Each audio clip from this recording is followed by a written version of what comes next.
দাদু, মুমিন ব্যক্তিরা মারা যাওয়ার আগে কোন তিনটি লক্ষণ দেখে বুঝতে পারে সে মারা যাবে এবং জান্নাতে যাবে?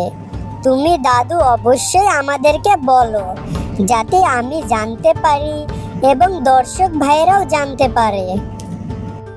হ্যাঁ দাদু ভাই, আমি অবশ্যই বলবো। মুমিন ব্যক্তি মারা যাওয়ার আগে তিনটি লক্ষণ দেখে বোঝা যায় যে সে ভালো ব্যক্তি। মুমিন ব্যক্তিদের মারা যাওয়ার আগে মুখ দিয়ে লা ইলাহা ইল্লাল্লাহ মুহাম্মাদুর রাসূলুল্লাহ বের হবে।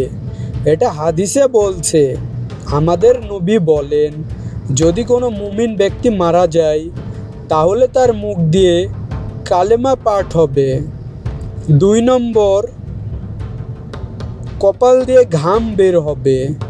মুমিন ব্যক্তিদের মৃত্যুর সময় কপাল দিয়ে ঘাম বের হবে। 3 নম্বর, ফেরেশতারা এসে সুসংবাদ দেয়।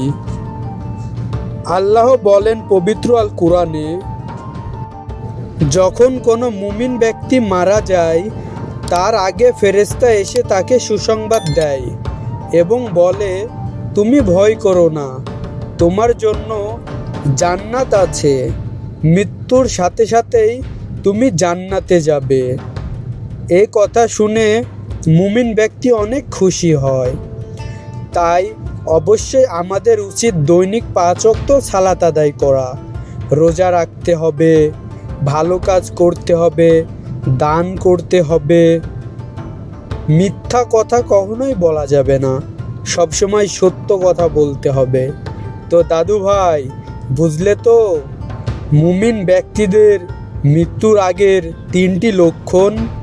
দর্শক ভাইয়েরা বলুন, আরও যদি কিছু লক্ষণ থাকে অবশ্যই কমেন্টে জানাবেন।